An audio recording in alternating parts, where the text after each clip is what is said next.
Can't tell, they're too dark, I'm afraid. They're Birchall's, Cape Glossies, or Greater Blue-eared Glossy Starlings, and they're two squabbling siblings, sharpening their beaks on a tree that you and I wouldn't go near because it is so thorny. That is the black monkey thorn. It's very funny watching the two little sibling hornbills having a fight there. Clearly not very pleased with each other.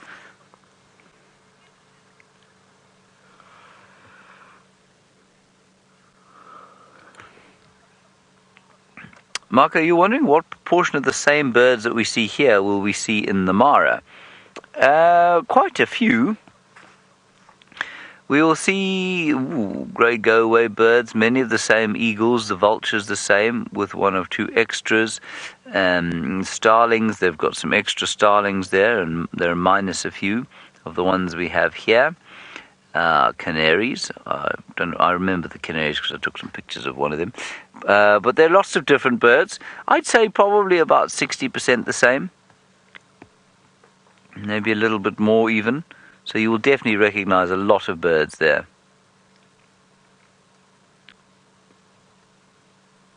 Few different hornbill species.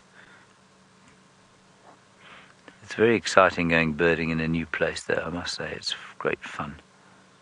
In India it was just amazing because well, you go to a place like the Mara, they've got different versions of the same, if you know what I mean. So they'll have a superb starling, which is very clearly a starling. You can see it's a starling. They'll have flycatchers that are somewhat different, but pretty much the same. They'll have little finches and blue waxbills and what's that other wonderful thing that they've got there? Oh man, I've forgotten the name. Beautiful thing with a purple head and a long tail. Anyway, I'll remember it eventually. But if you go to a place like India, of course, they've got birds that are totally unfamiliar. They have this thing called a tree pie, which looks like a shrike with a very long tail, and lots of different kinds of tree pies. You would never have guessed that it was called a tree pie. Well, because we don't get tree pies here. That makes me feel quite hungry thinking of pies. I like a pie. Let's head across to Taylor and find out from her if she likes pies.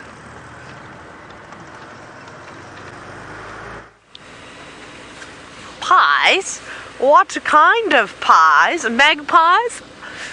Those are birds that you get in Australia. They're really cool. I don't know.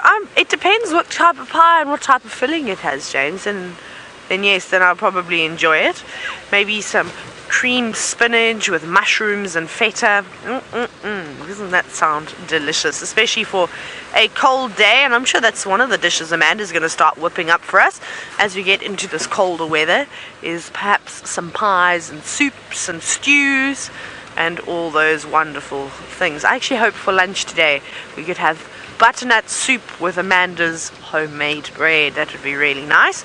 But we're on Aubrey's at the moment, just taking a little slow drive to Buffelshoek boundary, and then we're going to go towards Sydney's Dam, and then we're going to come back and we're going to do one last loop sort of down the power lines, and then I think we'll check Impala Plains, and then we'll move out of the area completely, and we'll have to just try again this afternoon. And then I think it's very difficult, of course. I'm going from one side of the reserve to the other. I think we'll probably go back to around Treehouse Dam and have a look and see if I can find more tracks of Hosana. The ones I was looking at, I'm wondering if they actually weren't from him moving around last night when he was actively stalking scrub hares and all sorts of other things with Tristan last night. That could definitely be a possibility. So I'm not sure exactly where he went from there, but I'll have a chat to Tristan on the radio and find out exactly where he last left him. I'm just checking. We won't go on the cut line, we'll drive on the fire break, I think, all the way around, because every now and then these fire breaks can be absolute winners. I'm seeing lots of evidence that there were some elephants here. I think it could have been that nervous group of elephants. You can see over there's some fresh dung just down onto the ground, and that looks like it comes from a little baby elephant, not a particularly big one. You can see it's fallen, just got a little bit of sand. That one bounced in the right hand corner. It's got sand all over it. And as we sit here, I'm listening out for any rustling of leaves, any breaking of branches, to figure out where exactly those elephants are. But unfortunately, there is not a sound but the turtle doves calling. There is something else just up ahead. There's a couple of impala. We'll say hello to them before we carry on. Impala, have you seen any leopards this morning? Say yes. You can see there's a big ram just off into the corner. And they are very, very, very bossy at this time of the year. Of course, James has been chatting about them rutting. When they chase everything around. All the girls, all the young males get charged out. But they seem to be very interested in us. Don't worry, we're not planning on eating you. We've got your back too. Though I don't know if I'd tell you if there was a leopard stalking. I probably wouldn't. I'd probably just sit here very quietly and let fate unfold. But it's a bit chilly today. You saw cold hornbills just now with James too. You can see that the impala are a little bit on the cold side too. They're all nice and fluffed up. Trying to chase away, firstly, all the other rams that are potentially wanting to come in and mate with the females. Like, he hasn't got a very good herd over here. He's only got 2 adult ewes. And that's it. And then young males. So it's not really a big herd. But he's keeping an eye on that other boy. You'll see he just keeps sort of edging him, telling him to get away. It's too late to stay with mom. So other than trying to keep other males at bay, you'll see him going around and he'll sort of phlegm and grimace. He'll test every single female that's in his herd and keep tabs on them to find out when they do come into estrus, of course, and then he'll mate with them. But it's always quite entertaining the way that they do chase each other around. And at the moment, he doesn't look like he's interested in mating. He's just interested in chasing that young male out that's just to the left. He shouldn't be with any females at the moment. He should be with lots of other youngsters. And the ram is, see the ram has just come out on the right now? He's sort of saying, right, and stay out, off you go. And this is normal. There's nothing cruel about this, of course. It is this time of the year where the rams sort of put their foot down and say, get out of town. These are my girls, you're too young, or you're too old to be here. And it's a difficult program, but it's a difficult time, of course, because they're not used to it, like we were chatting about sort of elephants, and the same thing with leopards and lions being kicked out of their prides, or leopards being, told to go away by mom. The same thing happens out here, but it is completely normal, and it's just an adjustment that the young ram will have to get used to. But eventually, he'll find himself a group of other rams in a similar situation, and he'll come to terms with the fact that he's not allowed in the breeding herds anymore. And in a few years' time, he could be just like this big ram that we're looking at the moment. But boy, you don't have a very good area. It's very dense here. I suppose Sydney's down is not far, but I would imagine that there'd be a big breeding herd of impala with an even fitter and stronger ram about. But what I was going to say, I forgot to mention this, is that it's quite exciting for us at this time of the year in terms of watching animals make kills, because these young impala rams are sort of a little bit disorientated with what's going on. They're being kicked out. They don't know where to go. Often they find themselves on their own before they've managed to relocate and group up with another herd. So it makes for great opportunity for things like leopards, and for especially young leopards. It gives them a great opportunity to practice their skills on a young and inexperienced impala ram. We're going to keep searching for these elephants, and we're going to do one more loop, hopefully looking out for this mysterious leopard around impala plains.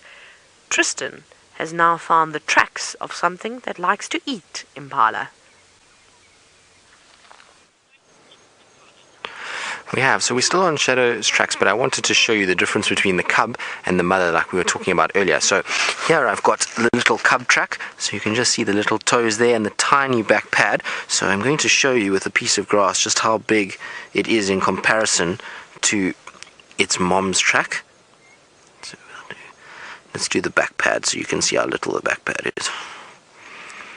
Okay, so we've got little cub track there, and then mom's track is over here. So I'm going to lay the cub's track over the mom's track. There we go. So That's how small the little footprint is of this little cub. Isn't it tiny? Now that's amazing. Now if I compare that, I'll put my hand next to it so you can see how small Shadow's foot is, and then the little cub's is even smaller. It is a super cute little track. And the funny thing is about when they have cubs tracks is that their toes at this stage are way bigger than the back pad. As they get older, so the back pad will sort of catch up and it forms a much more distinct impression. But on the little cub you can see, look how wide that back pad is, whereas mom's back pad goes from there to there, so much smaller than what hers is, but very cool. Now they did walk along here, and Taylor must have just missed them because their tracks are really very fresh, and the dung that they left behind on the road is still sort of soft, not like the dung we saw earlier that I showed you that was quite hard and dried out. This dung is still very soft, so I think Taylor unfortunately must have just missed them. They must have been crossing here before we sort of got out this morning, maybe half an hour or so. Now Senzo, just be careful of their dung because there is one over here, so you can see exactly where she defecated, and this dung is much softer. So if you take a piece of grass, this grass is probably not the best, but it actually goes in. You can see it makes a hole. Now the one that I saw earlier, it would never have done that, and you can see all the hair that's coming out. So it's also much darker than what we saw from the dung earlier. So I have a funny feeling when you see leopard defecating so many times within a sort of 24-hour period, or not even a 12-hour period, it means that they definitely had food somewhere around here. So she obviously had a carcass that must have been stolen by the hyenas, and she's now gone southwards into Hofmann's, and that's probably where she's going to go and spend her time for the day and rest up. But we're going to just check along in case she may have come back. You never know. What we also saw is some tracks for a male leopard, but I think those could potentially be from Tingana, really big male leopard tracks, and they went into Arathusa. So I wonder if maybe that mystery leopard up near Impala Plains is not Tingana. He does like to walk that route, so it could be him. Just checking around just to see what else there is. Otherwise it's been quite quiet. Even the bird call side, Herbie and I were talking about it just now, there's not really too many birds calling this morning. It seems all eerily quiet, which is strange because generally this sort of dawn time get a lot of birds calling and a lot of sort of noise that's made by a lot of the animals, but we haven't heard any lions roar, we haven't heard any sort of sign of animals, which is quite strange. I think we've only heard an impala rutting right in the distance, which is also odd. Now that they get into full swing of things, they tend to be able to hear them all over the place, and they're all shouting and screaming, trying to establish their territories and get their females. But it's a shame Shadow went south. I'm quite sad about that. I was hoping that she'd be on our side and that we'd be able to find her. It would have been really nice to spend some more quality time with that little cub.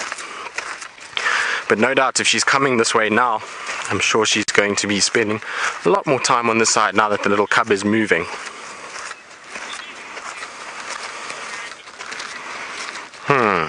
So, Michael, this is an interesting question, and I'm not quite sure there's a definitive answer for this. But you're asking if Shadow and the cub walked into Karula's cubs, so either Hosana or Shongile, what would happen? Well, I don't know. I think Shadow's cub would be in serious danger. If it was Shongile, I'm sure she's going to run away if Shadow is there. She's going to know that Shadow is not her mom and that another leopard is a threat, so she'll probably just run away and try and get out of that area. Hosana, on the other hand, seems to be quite curious, and he's a much bigger, bulkier animal, and he might not be nearly as intimidated by Shadow. So he might try and see if he can't go and investigate what's going on. Probably not out of ill intention, it's just that he's curious and it's another leopard and he wants to go and see what's going on, and I'm sure then Shadow would be very aggressive to him. So at this stage I don't think they pose too much threat, but you can never count it out. A leopard is a strange animal, and maybe Hosana comes across that cub and Shadow's a little bit far and he then sees it as an opportunity for food and he could potentially take it, but I'm not 100% sure. I mean, it's a sort of ambiguous situation where anything could happen. It could be either way, but I would imagine that they're still a little bit young to really pose too much threat to Shadow. She'll be big enough and strong enough to be able to sort of dominate them and aggressive enough to keep them at bay. Now we're carrying on. We're going to go see what else there is, try and look for some of the smaller things now that it's warming up a little bit, and while we do that I believe James is looking through his binoculars for some feathered friends.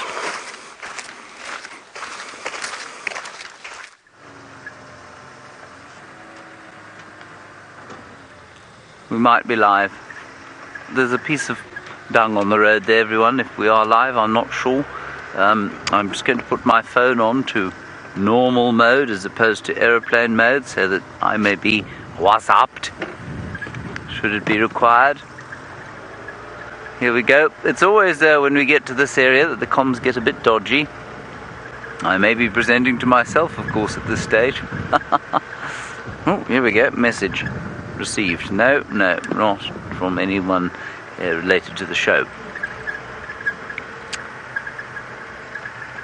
And we're approaching now Buff Pan. There, I got something trying. Oh, a leopard. Leopard. Hooray, a leopard. David, do you see it? It's over there.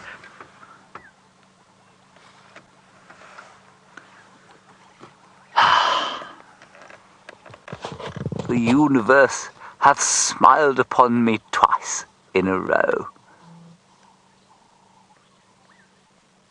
Now, I think if I was to guess, I would say that was young Vutomi. Megan May Nelson has just sent me a message. She said, "Staying with you and the leopard." Thank you, Megan May. I think that's a very good idea. I think that's young Vutomi. Anybody like to disagree or agree with me? Let's go a little bit forward. Maybe his mum's close by. His mum is Inkanyeni.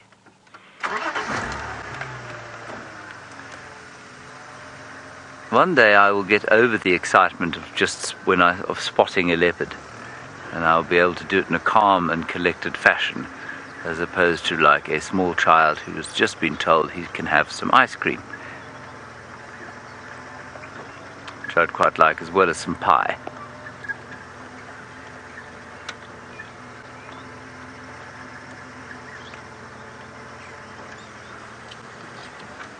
Hello, young fellow. I wonder if you wouldn't mind lying on a slightly more attractive piece of ground. Would that be possible at all?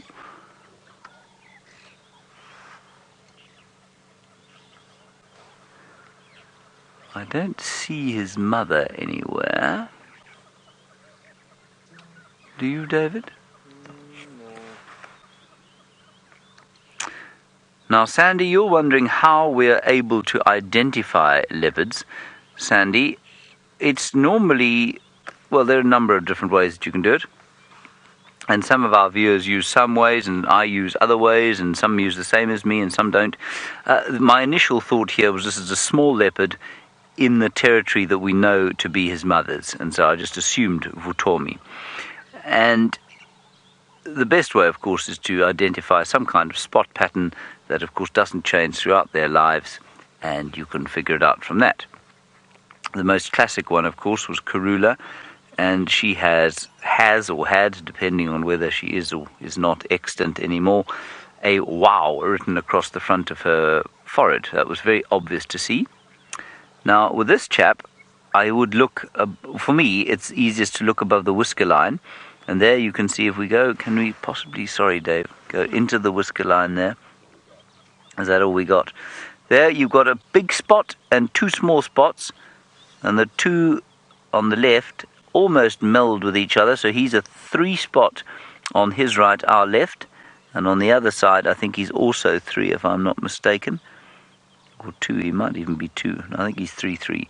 So this would be a 3-3 young male, and just from the pattern of the spots above the whisker line, that's how I would tell best.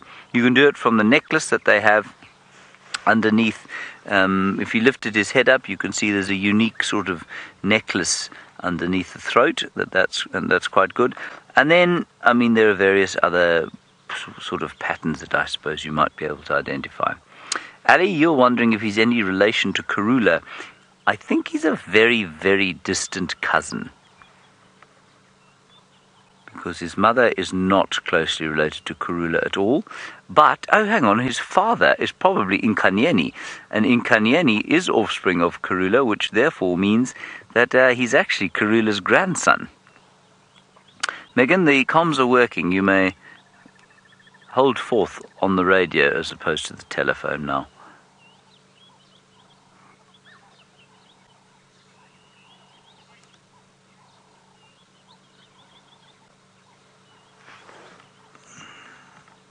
I wonder where his mum is and why he's lying. You know, he's almost independent, this fellow.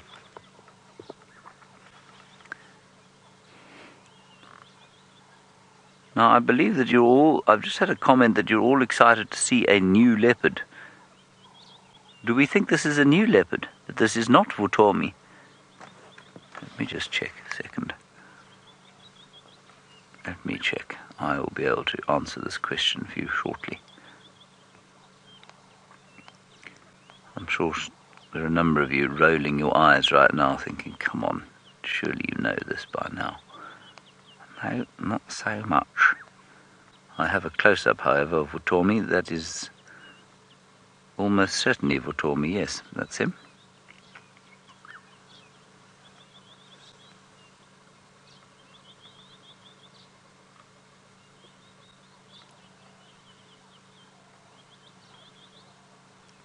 Lane, you say, do I think that this young leopard is acting normal?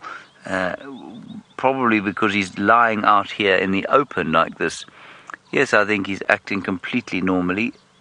I think this is a completely normal sort of thing for him to be doing. He's cold and he's probably waiting for his mum to bring him something to eat, or he's trying to see if he couldn't perhaps catch something to eat himself. Except that isn't a male leopard, is it, David?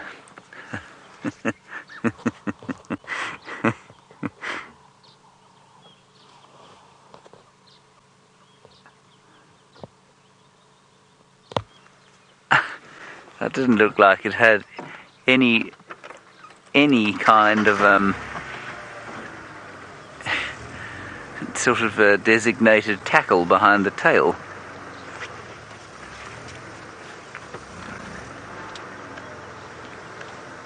Now, we may lose comms again here, Megs. Surely this must be Vutomi. Now, Vaping Raven, I'm afraid... Vaping Raven, what a Twitter handle you've had. I'm afraid I missed that question because we did lose comms briefly. Go again with it, please, Megsy. Oh, how can you tell their age? Vaping Raven, only from their size, I'm afraid.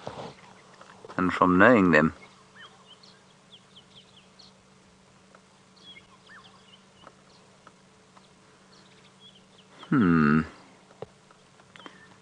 This chap is very cold, clearly. He looks to be about, I don't know, about the same age as Horsanarod. Maybe he's, I think he's supposed to be a little bit older, actually. So he's probably about 17 months old. If it's who I think it is. I'm still getting no feedback as to who, if people agree with me or not. Ah, good. I'm glad you all agree with me that it is Vutomi. And Vutomi, of course, means, David? Life?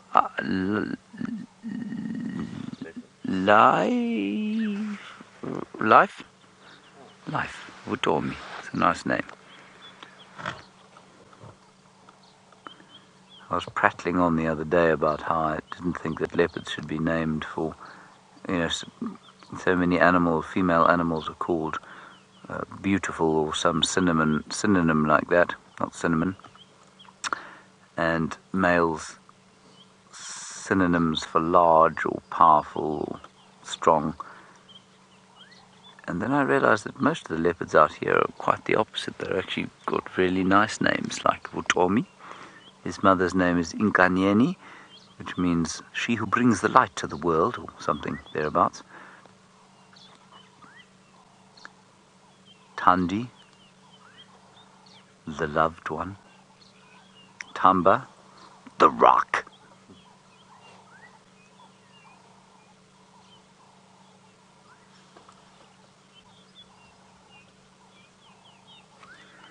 Yes, I don't know that this leopard's going to do a great deal any more today, but we're going to sit with him anyway. Vic, you say, is Vutomi a male or a female? Well, Vutomi is supposed to be a male. And I say supposed to be because when he lifted his tail, I didn't see what I should have seen, but that's just because of the angle he was standing, I'm sure. I haven't got that wrong, have I, David? Vutomi is definitely a male.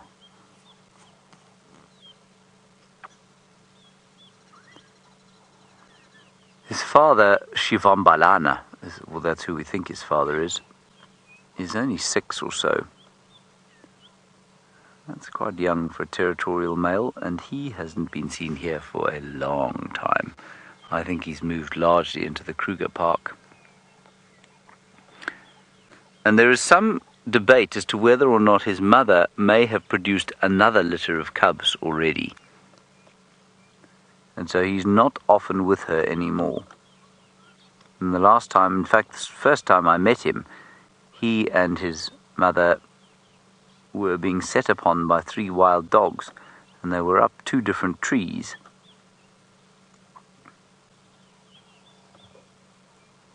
But they managed to escape unscathed. Lucky for them.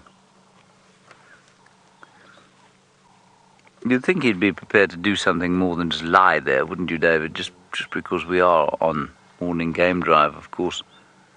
It's quite cold. He's obviously not very hungry.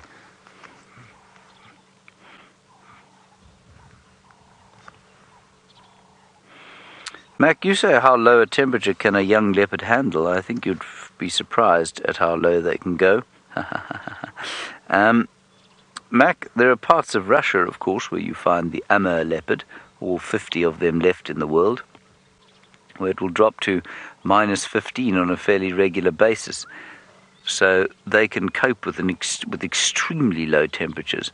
Parts of, I imagine, India up towards the Himalaya, where it can get well below 0.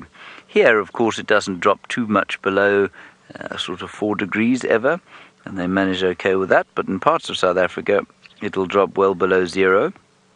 And certainly traditionally you would have found leopards in those areas. Some parts of the Karoo, some parts of the Southern Cape, where it will go down to, well, -5 or 6 every so often. And they'll cope okay with those sorts of conditions up in the Drakensberg Mountains, likewise.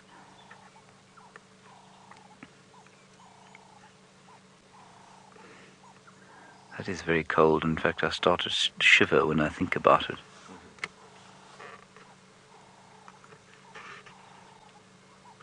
All right, we're going to wait here and see what he does. I might just have a little foray around to see if I can find his mum.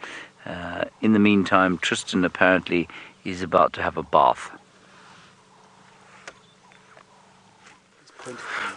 Well, I don't think I'm going to be bathing here, James. I think if I bath here, I'll come out dirtier than when I went in. But I was going to show you a little pirate fly, which is sitting here. So I'm going to show you that quickly, because over my shoulder... Oh, sorry, the wind is blowing a lot. There we go, Senzo. Can you see it now? Sorry, the wind is blowing quite a bit. But there's a little pirate fly that's hanging around. They often are around the WildEarthTV, which is the plant behind the fly at the moment, and they're looking for any sort of signs of food that they can then take away from there. Now, I'm sorry if I'm shaking a little bit. I'm terrible when it comes to shaking, but there's some elephants that are right here. They're not far away at all. So I want to have a quick glimpse at this, and then I want to try and see if we can't just see these elephants before we get caught short at these mud wallows, because they don't sound very happy at all. So I want to just try and get to a point where I can at least see them, so we can see which direction that they're going. But there we go, that's our little pirate fly. And I've also noticed a beautiful caterpillar at the back here. Now, I don't know if you can see here, Senzo. So there we are. Isn't that beautiful? Look at those little yellow and black markings going along its back. Absolutely incredible. So really pretty. Now, I haven't seen one of these this summer, so I have no idea what it is. But what is interesting is that if you see it from the back here, you'll see that it's got little black dots on its back, and they almost look like eyes. So I think what it's doing is it's trying to mimic an eye structure on the back, so that if predators come, they think that it's being watched, and they therefore try and leave the caterpillar alone. Now, it is quite small, although actually it's bigger than the Acrea caterpillar, so I'll put my finger there so you can just see how big it actually is. There we go. And this one doesn't have any of the little spines that the Acreas have, so I'm not 100% sure what caterpillar this is. So if anybody out there knows, remember you can use #SafariLive and send us through any info if you do find what that caterpillar is. But very, very nice indeed. Again, the WildEarthTVs are producing, so this is that WildEarthTV plant we've been discussing this morning, and they always seem to have something on them that allows us to have a look and to see. But there we go, you can hear. Now, did you hear that? It's a tree that just got pushed over, so this elephant is right here. Now, I just want to quickly see where it is because they're right behind us. So we're going to just try and find if we can just get a sort of look in where they are so we can see the direction they're going, because we don't want to get caught out by an angry elephant. But that tree that went down is absolutely massive. So it's a huge, huge tree that they pushed down. I just heard this thumping coming to the ground. But let's try and see if we can't get a bit closer.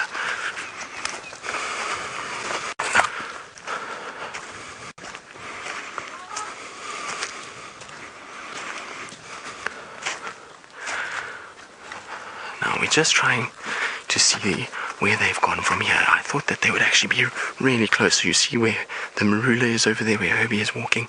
That's pretty much where that tree went down. So at the moment I can't see anything, but they should be fairly close by. But whatever the case is, they certainly are very vocal this morning. There's lots of little trumpets and sort of groans going on. So we're going to try and see if we can't get there. And while we do, I believe Taylor's got something just as exciting that she's waiting for and trying to find.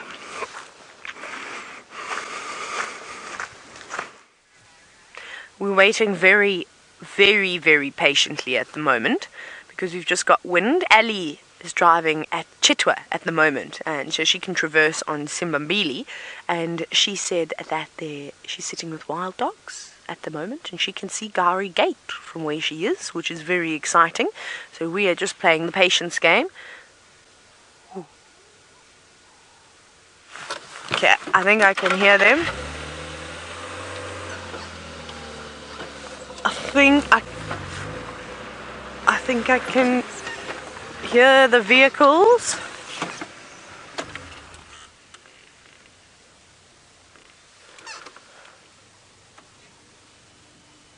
Just checking. I've just got to listen if I can hear where the vehicles are crashing through. Let me just find out. Oh no, now there's someone else talking. Never mind, now there's big updates going on. We're just going to have to try and figure out where they're crossing. I think we're going to go a little bit further east. Let's try our luck this way. Now this is the big gamble, of course, with dogs, because they most of the time they don't just run together. They all spread out in search of finding breakfast. It's more effective that way. So let's just go a little bit further up. Let me check now if I can jump on the radio. Ali, can you confirm whereabouts you think those dogs will cross? Still back towards the gate, or have they gone further east?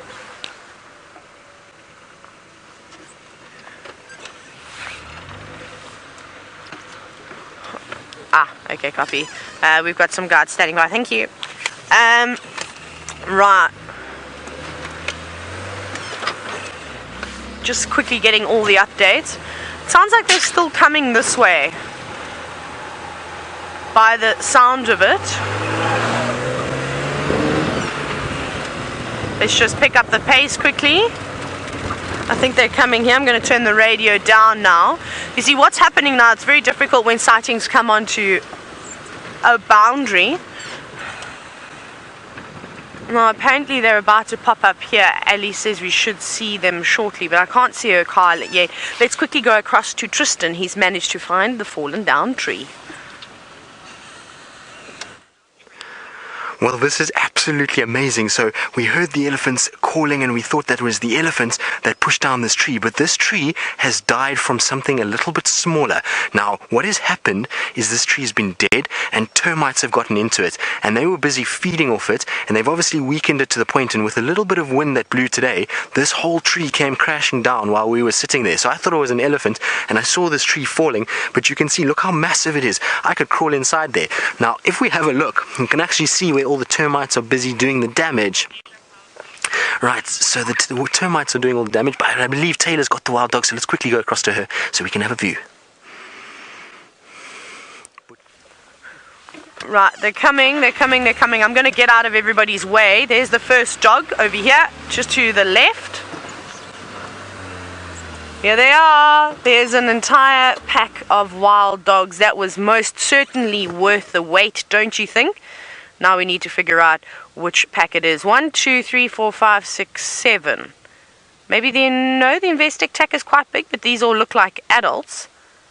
I'm not sure. I'm never sure with these dogs. But as you know, the wild dogs are extremely relaxed and have no problem with walking right past the car. Their ears are perked, which is really good. They're lifting their heads up. I think that these lot are definitely on the search for something to eat this morning. Now, if you come onto Vutomi, onto Djuma, there are plenty of Impala for all of you to gobble up. So I reckon that you should head a little bit further east, and then you'll find yourself lots of tasty treats. Remember, that's where we just were. We had that Impala ram that was chasing around the young males. And like I said, a young male Impala who has been chased around by a big ram would be completely disorientated, especially when wild dogs are thrown into the picture. There could be a lot of things that happen here, because another thing that could happen is that we're not too far from where that male leopard was seen. They could also flush out that male leopard. So we're definitely going to try and stay with them. I'm going to quickly just turn around because they're going on to Vutomi access now. We're also still quite close towards Sydney's dam, and of course we do not want to end up losing them. And they're going towards Sydney's dam too. Thanks, guys. Let's see. This is fantastic. This is what a great way to start, well, it's not start, almost to end the morning. From having filled with lots of empty promises today, just signs. Oh, now you can hear there's actually an actual dog that's barking at the moment.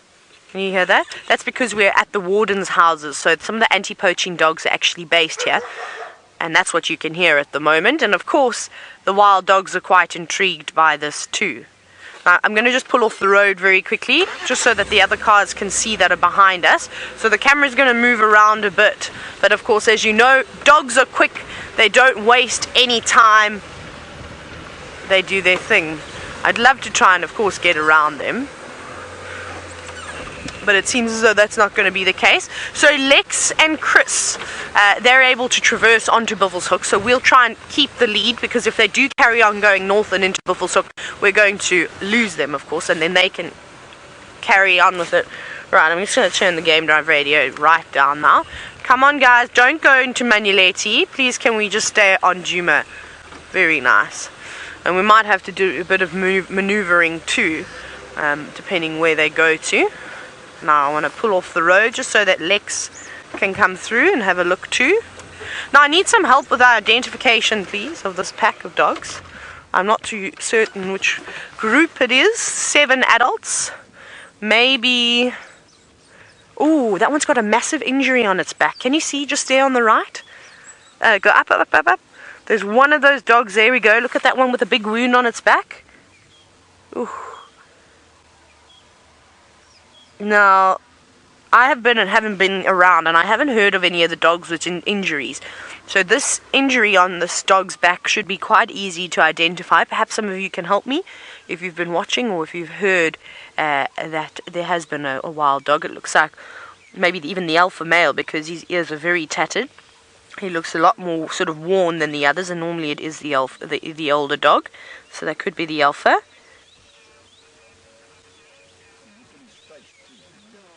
Oh, okay. So James, you've said that you've seen this particular pack of dogs the other day, and their identification is unknown. Well, grab some screenshots. I think take as many screenshots as you can and hashtag Safari Live with them. And what we'll do is, and then share them. Of course, tag us all in those pictures, and what we can do is we can try and send them off and find out exactly who they are. This is a great shot. Also, if you can get some screenshots of that male with that injury, there we go. That would help us out quite a bit too. Like I said, an injury like that stands out like an absolute sore thumb, and I'm sure that this dog would have been seen before. But what a privilege, I think, to be sitting here. You've seen southern ground hornbills with Tristan earlier, which is another one of the rare animals in Africa, and now we're with the second most endangered carnivore in Africa. Of course, the Ethiopian wolf is unfortunately ranking top in terms of the carnivores that are virtually on the brink of extinction. Wild dogs are not too far behind them. So count every day a lucky day when you get to see these painted wolves. It really is something quite special. But what a lovely group of them. Really, really nice. Very relaxed, as most of the dogs are. And they're settling a bit. They're having a little play down over there. And of course that's what dogs are. That one actually looks like it was maybe rolling in some dung of some sort. And they like to do that. They'll roll in, like your dogs at home. My dogs like to roll in chicken feces. That was their favourite thing, or ducks. But out here, elephant, rhino, buffalo dung, to try and mask their scent. Remember, wild dogs are fairly smelly. They smell like stinky cheese socks. And I've got good news. They are most certainly staying on the property, which is great news for us. And there's 3 vehicles here, which is good too. So hopefully between the 3 of us, we'll be able to keep up with them. See, the other dog was also rolling in that spot, so there must have been something that was sort of quite enticing that made more than one dog stop there. Okay, well, when the dogs move, so do we. So let's quickly reposition. Oh, here we go. And we'll let Lex take the lead. Chris is coming in as well. Let Chris jump in front too. We'll let him go on in. And I think what we're going to do is, if they're going to go here, we might actually head around on the cut line, just in case they decide to go a bit further sort of east. And then we can just keep tabs on them, because like I said, remember, we're right close on the boundary.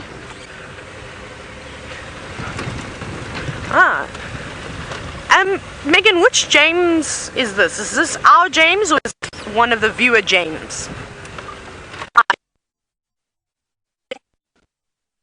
And pack. Okay, that's quite interesting. I have seen them a number of different times, but you know, it's so tough. So I need... Okay. Right, we're going to send you back across to James with that leopard while we reposition.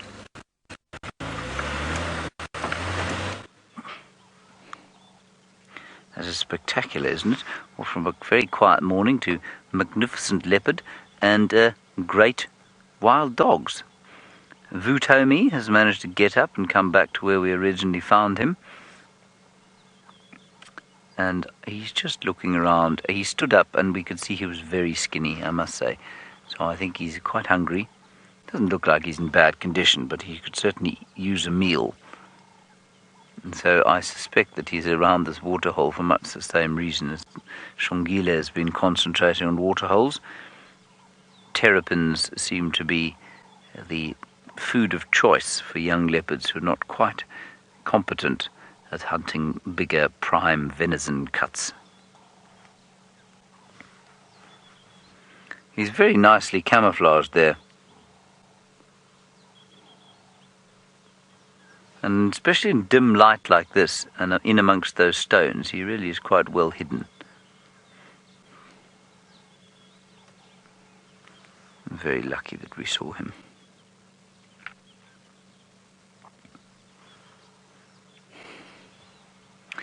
Oh, I haven't called us in on the radio. I suppose I should probably call that in, shouldn't I? Station is located. Young male leopard at buff pan on the dam wall. Animal is static. It will probably result in a massive explosion on the radio, except unfortunately for them I can't hear them. If you'd like to make your way here, please do so. But I won't be able to copy you until you're at least as close as Kalkul. Yes, I called you in. I think he's a very good-looking leopard. Everybody keeps saying that, though, you know, and I've yet to hear anybody say, I think this is a particularly ugly-looking leopard.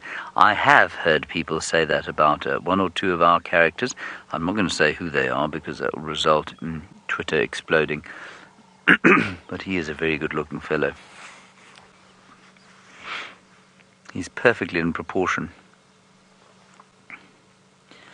Definitely not nearly as stocky as Hosanna.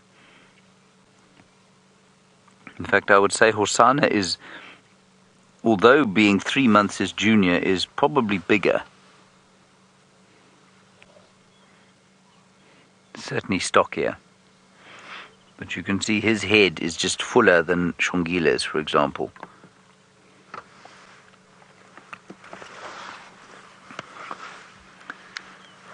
I wonder what Tristan's going to find, given that, you know, he had so much luck yesterday, and we've got dogs and we've got dogs and leopards here. I'm sure he's probably about to bump into Well, what could it be? Possibly lions, tigers. He's a very special little fellow. And obviously Monday morning for him is no different from Sunday evening, which of course in turn is no different from Thursday. And so while this feels very much beginning of the week to me for some reason, because we've been so conditioned into it, for him this is just another cool day. Waiting for his mum, wondering if she'll bring him something or if he's going to have to hunt it himself.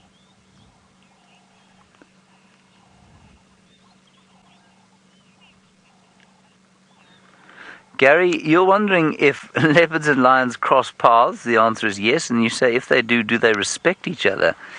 Absolutely not. They don't respect each other in the slightest. Well, leopards respect lions in so much as they're terrified of them, but they certainly don't respect each other from the point of view of, we're all in this together, and although I don't like you particularly, I respect you as my foe and enemy. No. Lions will kill leopards at the drop of a hat. If they can get hold of them, they will kill them. And the reason this chap is lying out in the open and not too worried about lions right now is probably largely the fact that he knows lions are mobile most of the time at night. And so when it comes to the daytime like this, he's relatively safe.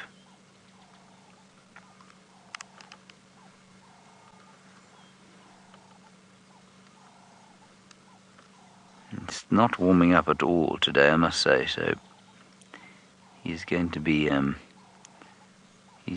fairly chilly here on his own. I think every so often he gets too cold and he goes down, lies below the dam wall, and then he realizes that he's not going to catch anything lying down below the dam wall. And so then he comes back up here to see if he can't spot something that he might be able to catch.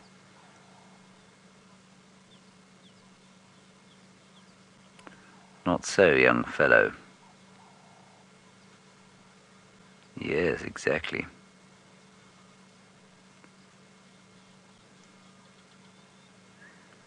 I just think it's also quite remarkable how well hidden he is when we're zoomed out.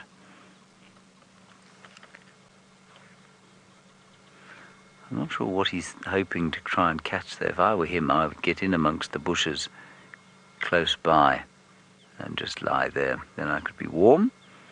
I could just lift my head. I'd be in cover. And I could just lift my head every so often to check what had come down. But right now, he's going to really struggle to push home any attack from where he is. Priscilla, a nice one from you. I've mentioned that perhaps his mother has given birth again. There's certainly some talk of that being the case. And you say, what would happen were he to meet his new siblings? Young leopard like this would not damage young siblings. They'd be absolutely fine with each other. He probably wouldn't be affectionate with them, but he'd leave them alone. Okay, let's head back across to Taylor. Her wild dogs are back in view.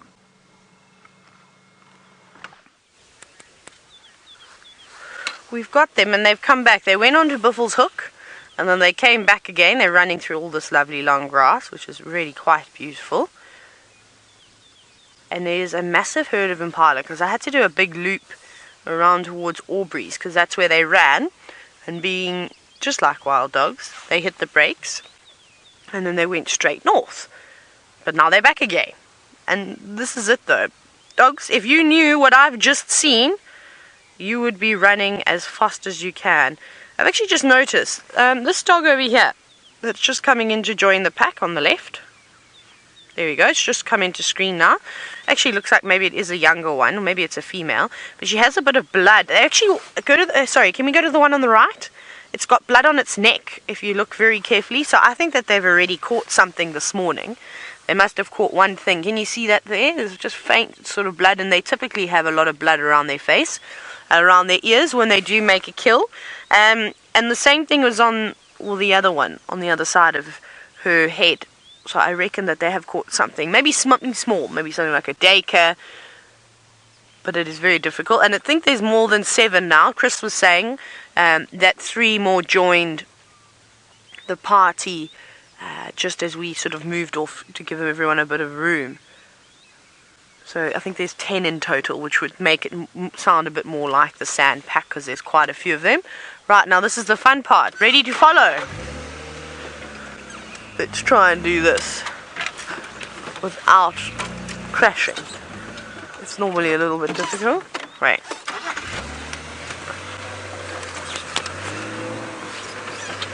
Now, as I try and maneuver around here, I'm going to try and answer as many questions of yours as I can. John, you're wondering if wild dogs pose a significant threat to a leopard. Well, it depends, John. If the leopard is not quick enough to climb up of the tree, then yes, definitely. You've seen what wild dogs do to hyenas, I'm sure. Highly entertaining. But most of the time the leopards, all these animals have got such keen senses, they can pick up on something like that. They're just in the thicket now. Haven't decided what they're doing just yet.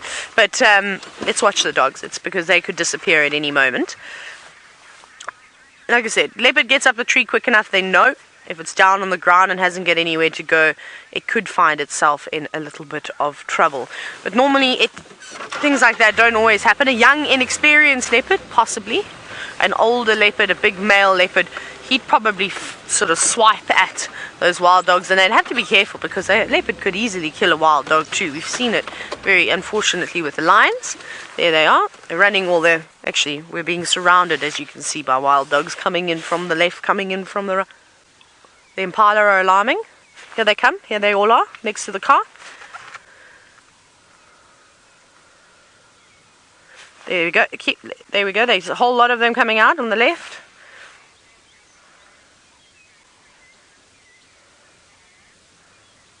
There they all are. Now, safari, you're wondering if dogs have the highest success rate of hunting. It depends. It's like with everything and anything. Of course, with the dogs moving, we're going to have to keep moving too.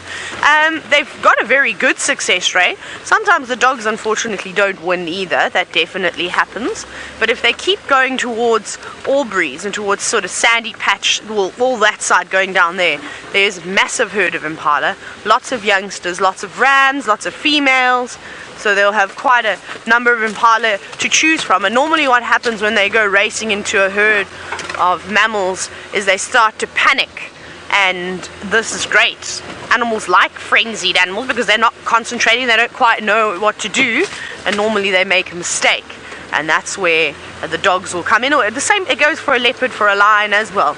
They love it when they all start running in different directions. Right, so we're just driving over all the small shrubs, trying to keep in front of them. Because if we get stuck behind these dogs, it's always more difficult. But here they are. We'll just watch them go quickly, and then I found another gap that we can take. But there they go. There's lots of them now. So there's at least 10, maybe even a few more. There's actually a squirrel. Let's have a look at the squirrel very quickly that's on the tree, watching just on this knobthorn. He's watching the dogs. Go down, go down. There we go. Straight in, go down. Straight in. Look at that squirrel. Watching very carefully, making sure that the dogs don't try and catch it. It's not even alarming at the moment. It might start alarm calling once they are further away. You're a very lucky little squirrel. How cool is that? Finally, I got to put my squirrel on camera with wild dogs. That's even better than I could have asked for. Right, now we're going to keep up with the dogs again. But that's funny. I'm surprised that that squirrel wasn't shouting and alarming it at the dogs and letting everybody else know. Okay, hold on here. They're running again. Oh no, they've just stopped. They started running and then they stopped. We just have to go through some of this stuff.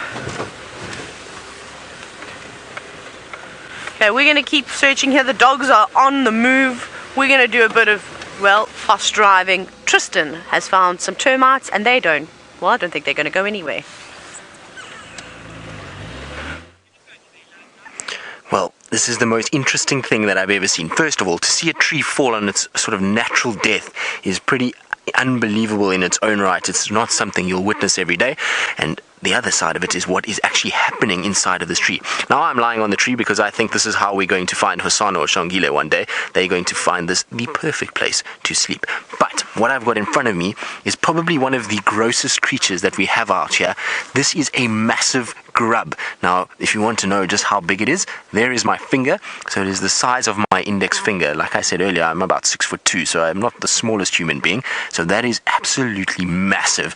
Now, I'm sure some of you out there would have a description of this, so maybe a one-word tweet is in order for this grub. What this grub makes you feel. #Safari Live on Twitter. Now, I'm not sure exactly which beetle this is from, but I would imagine it's one of the larger beetles. So maybe one of the giant click beetles or the giant longhorns, one of those that will be around this area. But there are, unfortunately, this one got injured when the tree fell over. It's hurt it, and it seems to be not doing very well. The rest of them have all tried to start hiding because they know that this is going to be a slaughterhouse later, when there's going to be birds that are going to come in here, various mammals, mongoose, everything is going to start coming to start preying on these animals. But isn't that the grossest thing? It almost looks like a sort of wet skin that's been in a bath or in the sea for too long, and it's all sort of moving. It is quite disturbing to look at, actually. But it's going to be amazing when it's older, because it's going to be transformed into a beautiful beetle. Now, that is absolutely amazing. I reckon I could sit here all day with the amount of things that are going on. There is pirate flies hunting termites and varying other things, but Taylor has the wild dogs and they're drinking water, so let's go across to Taylor. I feel as though they're doing more than just drinking water. It's like they're having a little cool down too. Just as I said this morning that the hyenas like to spend a bit of time in the water, so do the wild dogs. And well, apparently they like to use the water that they drink from as luxury facilities too, which is quite nice. Isn't that wonderful? And this is the exact kind of water hole that dear Steph likes to drink out of. So that's quite nice. Not only does he often drink elephant urine or buffalo urine or anything along those lines, we can add wild dog urine to the mix now too. But off they go. Let's keep bounding after them. Isn't this lots and lots of fun, chasing after dogs? Now they're still moving around. My goodness. Luckily for us, there's some big animal pathways, and we've got a smaller, more nimble vehicle, so we're able to sneak through the bushes. Rowan, just hold on. Are you holding on? That's good. Ducking and diving through here. So they're in between. We're back near the boundary again. They're going back towards Triple M, which is not good. Let's go this way.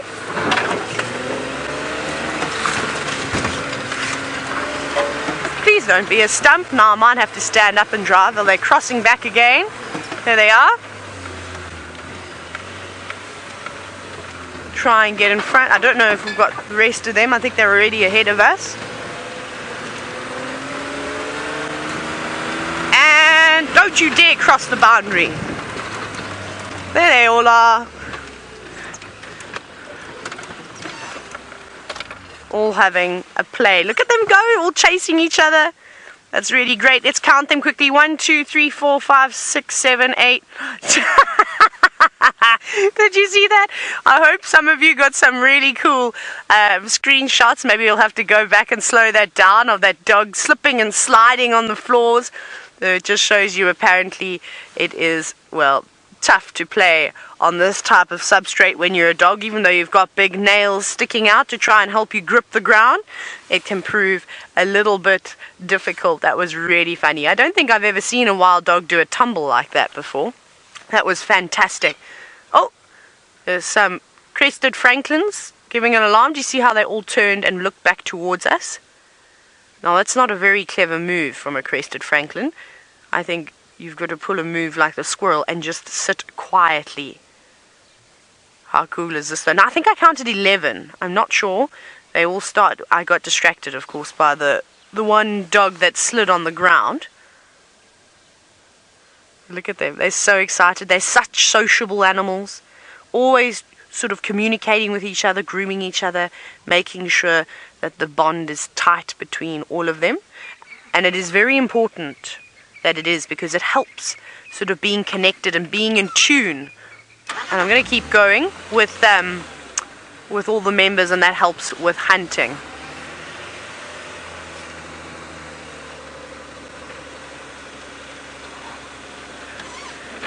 Right, let's see. I'm hoping that they don't disappear now, so we are gonna stick on the road, but they are disappearing. Please go to the left. Please go to the left. We need all of you here.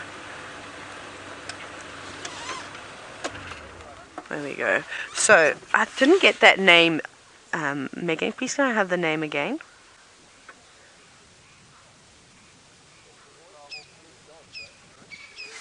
No?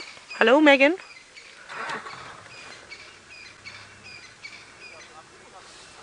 Glenn's Reef. There we go. Sorry, I missed the name there for a moment with all the excitement.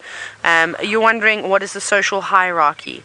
So what happens is normally they'll have a litter a year, normally coming into the winter months, but it's a sort of one dominant pair that does the mating. So there's a male and a female.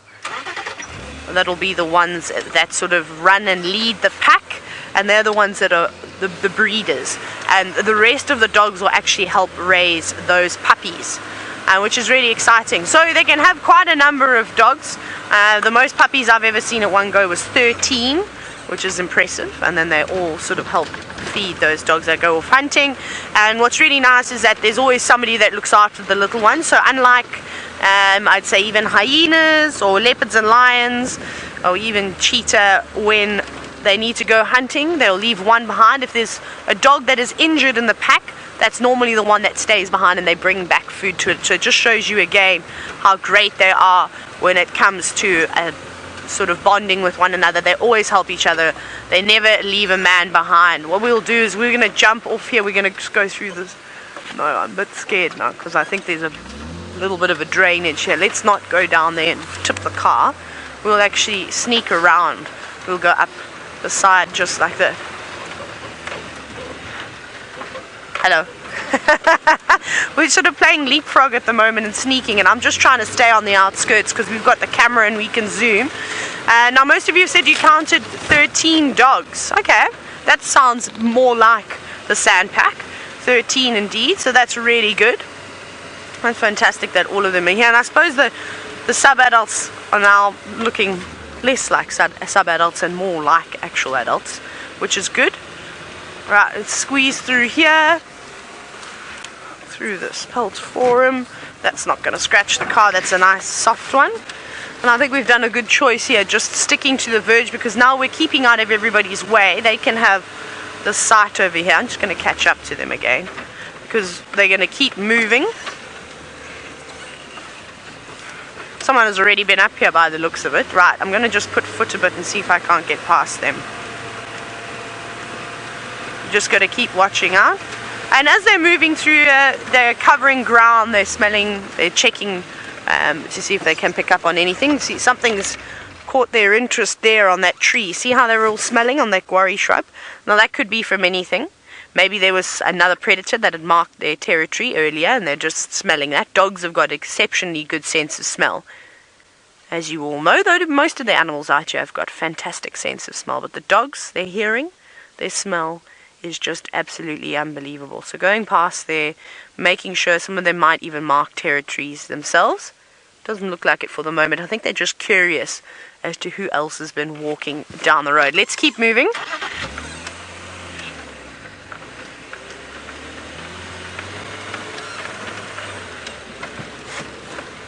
Now, Dr. Rob, you're wondering if there's been any studies on sort of research done on sense of smell and hearing of wild dogs versus other dogs. Maybe. I haven't actually come across an article like that, but I reckon if you just were to search on the interweb, you would probably find something about them quite easily. I'll actually have to have a look, because I wonder, good dogs sort of to test it against the sort of the dogs they use for the bomb squad. So things like, well, good sniffer-outers, could I say that? I wonder what it would be like for beagles or bloodhounds or things like that have got it. This one's got a stick. This one is now obviously a youngster, is not particularly interested in what the rest of the pack is doing, but it has decided to act like a real dog and play with its stick. But this is what the most amazing thing about nature is that you can sit here, and yes, we are watching wild African dogs out in the bush.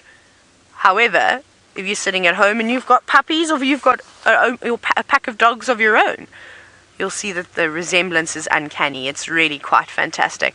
And I'm impressed that we have been able to stay with these dogs for such a long time. I thought that they were going to disappear off our traverse relatively quickly, but they have been very, very kind to us this morning. High action, and isn't it crazy? But quiet, starting off drive, but well, the end of drive has been absolutely great. Leopards, wild dogs, elephants, you name it. Now, Ro, you're wondering if they all have white tails. They do indeed. As you can see, here's a perfect shot of their lovely white tails, and that is very important to wild dogs, to have these long white tails that stand out like this, because when they are running, you'll see that they point them up towards the sky.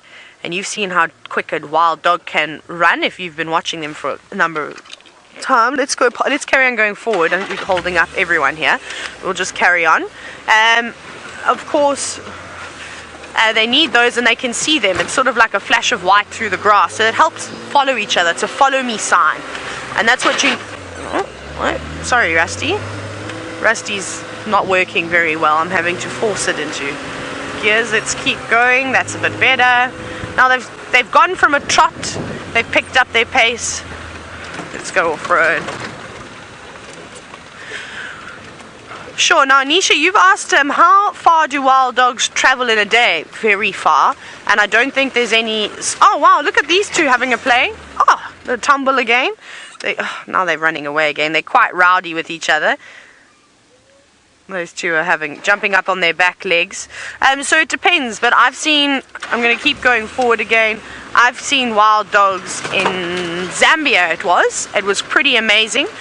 We saw them at the Jeki airstrip, which is probably about a 3.5 hour drive, I'd say, by Land Cruiser.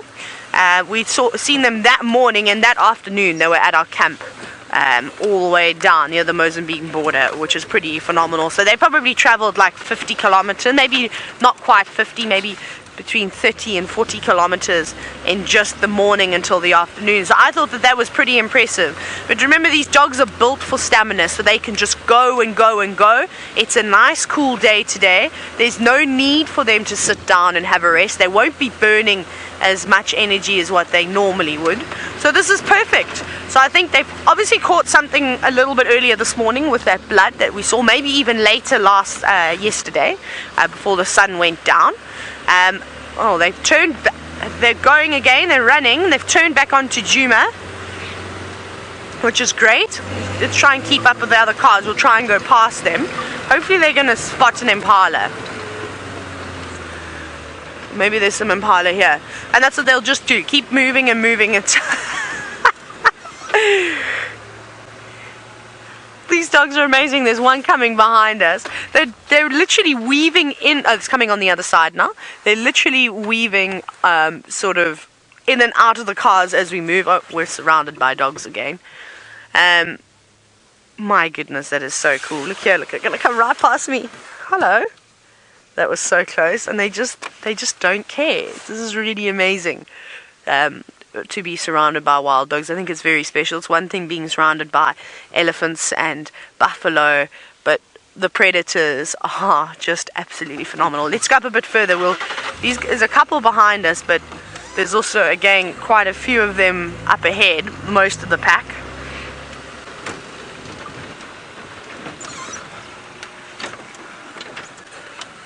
I'm going to go up on the verge again. There we go. All just moving up and down past us.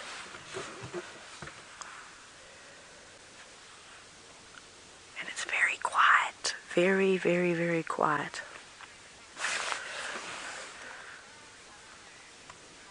Now, as we sit here and we watch them for the first time, they're actually being sort of quite stationary. Now, Tom, you're wondering if they're pursuing something or if they're just sort of running around. Well, normally what dogs will do in order to find food is they try and flush it out. So if they haven't got a scent, or they haven't got sight, or they haven't heard any potential prey, they just start moving. They start running around as a group, and sometimes they'll spread out. That's why you sort of see dogs coming from the left, coming from the right, and hopefully one of them will pick up on something, whether an animal will flee from them or an impala will give an alarm call, and then they will start their pursuit. Typically you would like all the dogs chasing after one thing, but one adult wild dog is capable of bringing down an impala ram all on its own very easily. So if they can get more than one impala, that's better, because they live in big groups, as you can see, and they need to fill themselves up. But they'll hunt every day, if not twice a day. They've got very, very good digestive systems, and of course with running long distances and traveling quite far every single day, you need to have lots of fat reserve. Now, NBAM's Life, you're wondering if they've got a favorite meal. Out here, I think the most things I've seen wild dogs taking down is impala. Impala are very important out here in the Sabi Sand. They are the bulk diet for leopards, as well as wild dogs and many other carnivores out here too. So otherwise they'll go for nyala, bushbuck, really anything as young zebra, young wildebeest.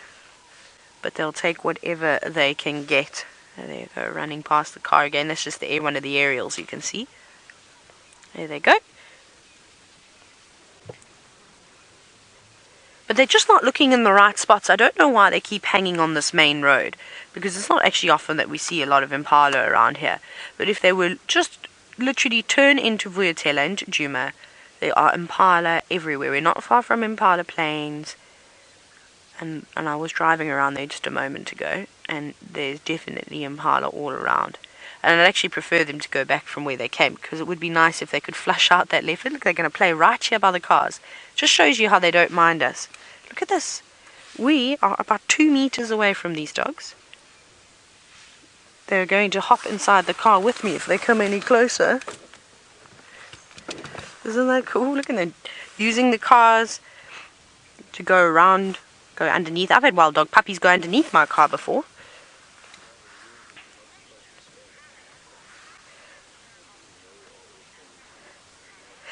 Now, Hannah, you're wondering why they don't care about the tourists at all. I suppose most of the carnivores out here, and particularly lions and wild dogs, have become very, very relaxed around around the people, and they just realize that we're not a threat to them. We're sort of just completely neutral. There's no need for us to hurt them, and also even on foot, wild dogs are not a threat to humans. They will leave us alone. But they're playing cat and mouse now around Lex's car. Isn't that just amazing? And that's the beauty of the Sabi Sand. And it's really exciting to have all these animals up close. And I hope that all of you that are watching this could one day come out and experience this for yourself. Because it doesn't matter how I describe the sighting, it really doesn't do it any justice. Because to have wild dogs like this, look at them. They're literally using the car to run circles around. It's very, very, very special. And it is quite entertaining when there are lots of puppies around. Like I said, they'll go, no problem, go straight underneath your car and sit there.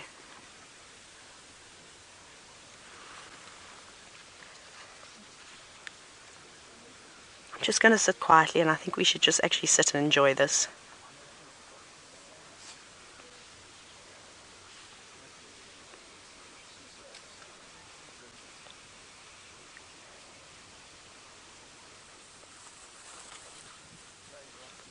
That's incredible.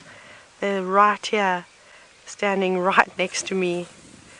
They are so close. I'm trying to duck out of the way.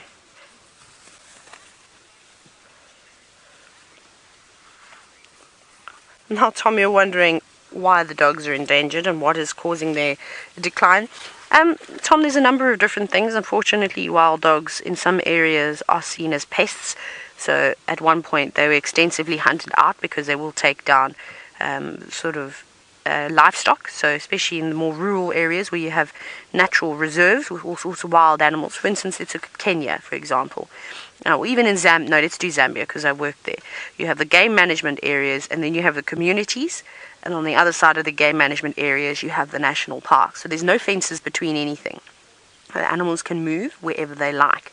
And once they realize that it's very easy to take down things like sheep and goats or young calves, they go, what is the point in hunting all of this other stuff? So they can get poisoned, they might get speared, they might get snared. Snaring is unfortunately a terrible thing.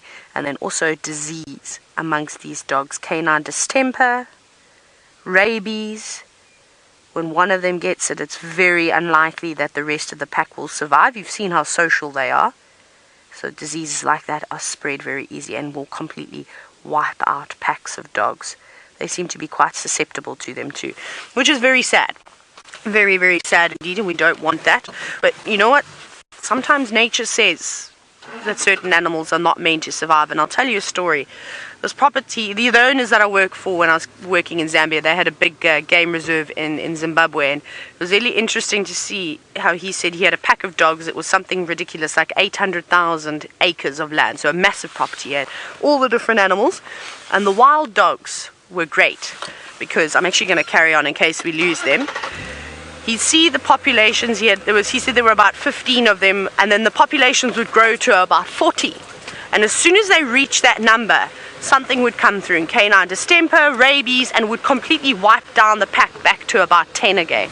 And they'd have to start again. So, you know, when I hear stories like that, and it happens, the same thing happens in Kruger, the packs just start to get really big, and then something knocks them down and brings their populations back down again. So it's almost as if, obviously it's just my opinion, as if nature's saying, you know, let's see how strong you are and if you can really push through and move through with the species development. Look, not everything is supposed to survive. As the world is changing, getting colder or getting hotter, whatever it may be, some of the animals are definitely going to take a knock. And well, let's hope it's not the wild dogs though, because I think it's too sad to see these beautiful guys go. Very, very cool. We're going to try and get another view of them. We've just got to go around the roadblock, but let's go back across to Tristan, the bushwalk team, who is finding all of the smaller critters. Well, we haven't found any more smaller things since our tree fell over. We've been trying to look for those elephants, but they are south of the boundary, so they weren't as close as I thought. Just when that tree fell over, I thought they were right there, and it was them that had pushed it over, but it wasn't. It was the termites. So we're just coming up along Weaver's Nest now. We're slowly starting to head home. It's that time of the day where we're starting to get back and having to go to find Amanda and her delicious breakfast at home. So that's why we're heading that way. Now, we also come this way because this is where I had Hosanna last night. So you can see now, for those of you that were watching last night, this is where we were actually trying to follow him. And now that I look at it during the day, I realize that it was really not the best move at all. It was horrible inside there. It took me a few minutes to get out, that's for sure. But luckily we made it out alive and everything was fine. Now, there's been no sign of Hosanna that's since where we left him. So I wonder if he's not still inside here. But I tell you what, it's not an easy place to negotiate. Even if you find him on foot, I don't think you'll be able to find him with a vehicle. It's just fallen over trees everywhere. So obviously during the drought, this would have been a place where there would have been a lot of food for elephants, so a lot of knob thorns, which elephants absolutely love, and they've pushed them all over. So you can see like this, where there's a tree down here, there's a tree down there, there's a tree that's broken over there. So it just becomes an absolute minefield, and you really can't negotiate it with a vehicle. It becomes almost impossible. So I don't know what I was thinking last night now that I look at it in the daylight, but anyway, it was fun nonetheless. We had fun, didn't we, Senzo? Yes, Senzo is nodding in agreement in the back there. It was a good evening. Now, I think James Henry is probably coming up somewhere behind me. I know he's coming this way. He's going to give us a lift home because we're very far from home at this stage. I thought I just heard him coming behind us and thought maybe we should hide and try and give him a fright. But then I remembered that video of seeing when Brent gave him a fright and he almost ran over Brent. So rather than risking self-injury, I think we'll just stay on the road and let him find us. But it is definitely him. I can hear him talking already. James's voice seems to carry over the bush a little bit. Now, you can see where I actually came out last night. So this is where we came out of, and this is where Hosanna was. Now I'd imagine that he's probably carried on towards Treehouse Dam or towards maybe Chilapans. He could have popped out there. So I would think this afternoon would be a great place to look for him. Other than that, it's been a very pleasant walk. Herbie and I have been one another, and hyenas chasing people and lions, and it's been quite entertaining to listen to some of Herbie's stories. He's got some really good ones, so it's been a really nice morning out in the bush and thoroughly enjoying around here. It's been absolutely beautiful morning and the temperature has been perfect. So there we go. There's isn't he wonderful? Look at him go. He's slowly smiling as he approaches us. Have to be a bit careful. Some bites. Now we're going to get a lift with James and start heading back home, and while we do that, let's go back with her wild dogs. We are still with our dear friends, the wild dogs, bouncing about. I'm just trying to get in front of them again so we can watch them. Chaps, still no luck. Unfortunately, they have not managed to catch anything just yet. But if you keep searching here, you really aren't going to have very much luck, because I don't think there's any Impala around here. They're very undecided at the moment as to, well, what they're doing. But this dominant male looks severely tattered. This one just on the far right.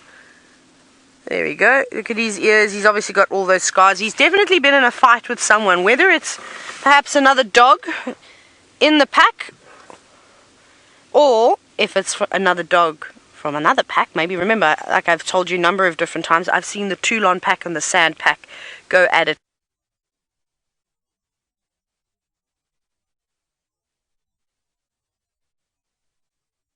quite hard, and I'm sure that you can see those two are watching. I don't know if they've managed to see something or hear something. Michael, now you're wondering if I think that that dog could have rabid tendencies, and I wonder if it's because of all the saliva coming out of its mouth. No, I don't think so. I think that I don't know, we haven't really had a good shot, but he's got a lot of bite marks all over his face. So I wonder if he just hasn't got an injury in his mouth or something, that he's salivating slightly extra.